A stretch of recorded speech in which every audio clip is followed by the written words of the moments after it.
This is a very physical reality. This is not just made up spirituality just to help ourselves feel better. No, Jesus physically rose from the dead, and he will physically return.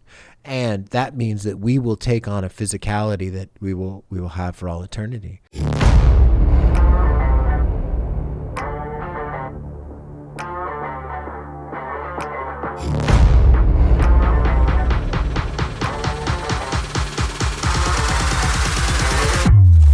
This is Fixed on Jesus.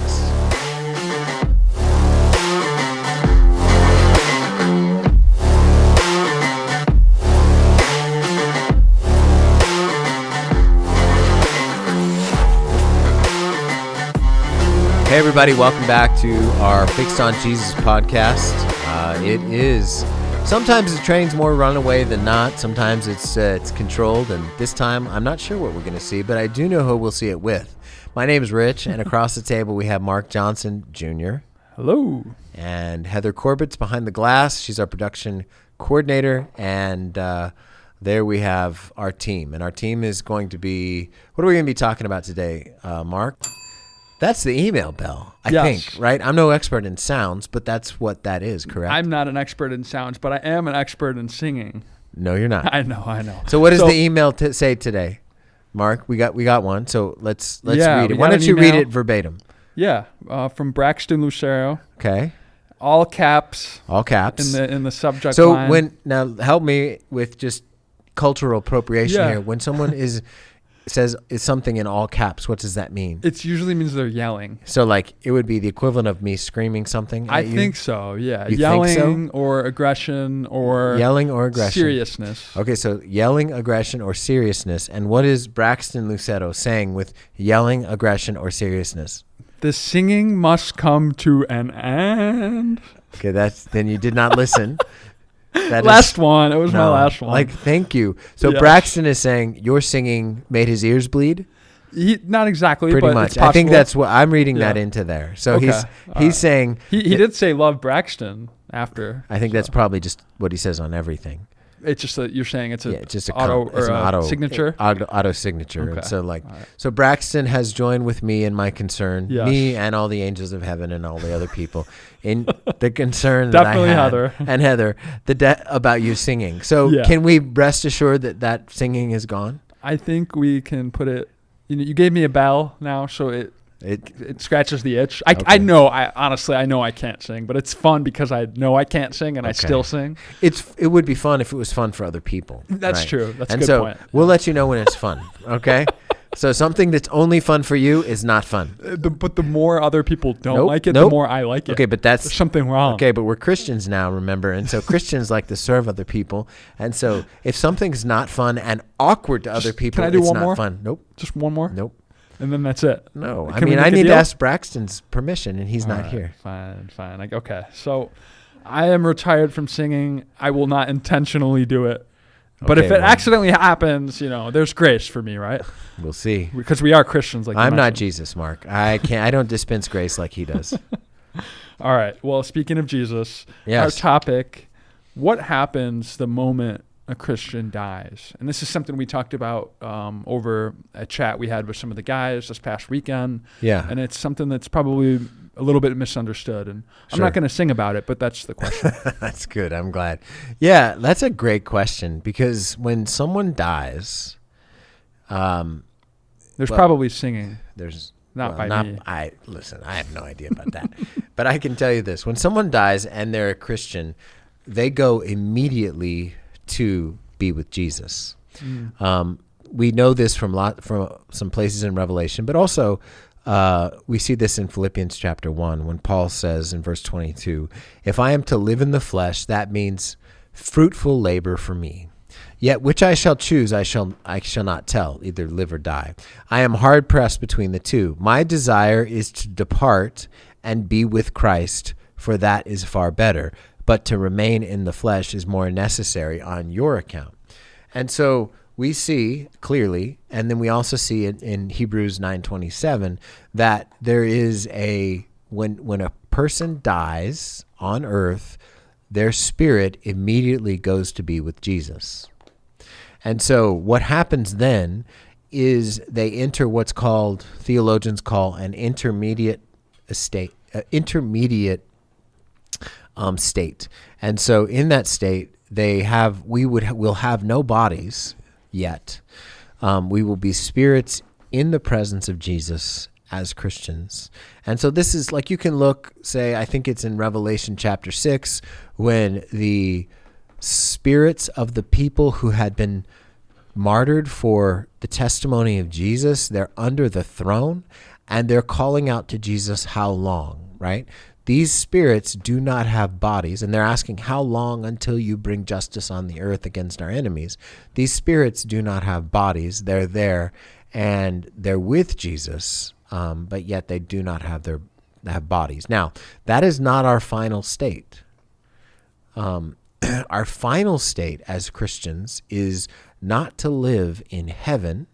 Heaven just means the sky, that's a direct translation from the Greek. We will live in what's called the new heavens and the new earth, and you can read about that at the end of the Bible. Yeah. The new heavens and the new earth. The heavens and the earth, that means all of space and the whole universe, and the earth will be remade, and we will live on earth, in the new heavens and the new earth, with new resurrected bodies.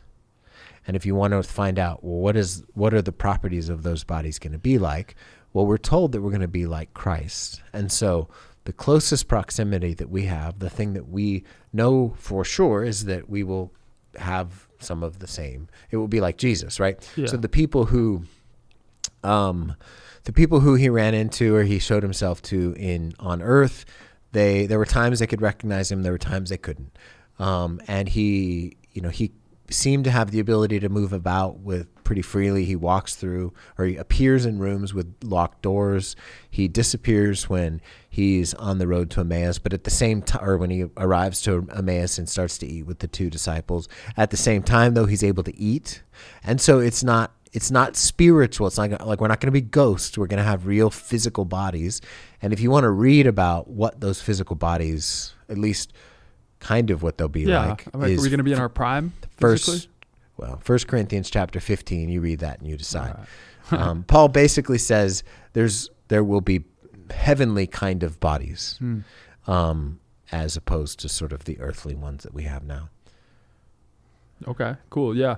So I've only been a Christian for almost 3 years, and prior to being a Christian, people had all sorts of ideas about death, and the common cliche at a funeral was they're in a better place, but they had no justification or reason to believe that, as those people that they were often speaking about were not believers in any kind of deity. Right. And they would just kind of throw out words like, yeah, they're in a better place, or in some situations they would say they're in purgatory, or they're with God, or whatever the case may be. And the question is, well, I guess it's just more of a explaining the differences. So I went to funerals like that, but then I distinctly remember my first funeral as a believer, for a believer, surrounded by a bunch of other faithful believers. Right. And just the mood and everything was just so different. Just full of hope, or what? Full of hope. There was some sadness, but there was also a really strong belief that person was for sure with Jesus. Based on the faith that they had in Jesus Christ, and that alone. Well, I mean, that changes everything.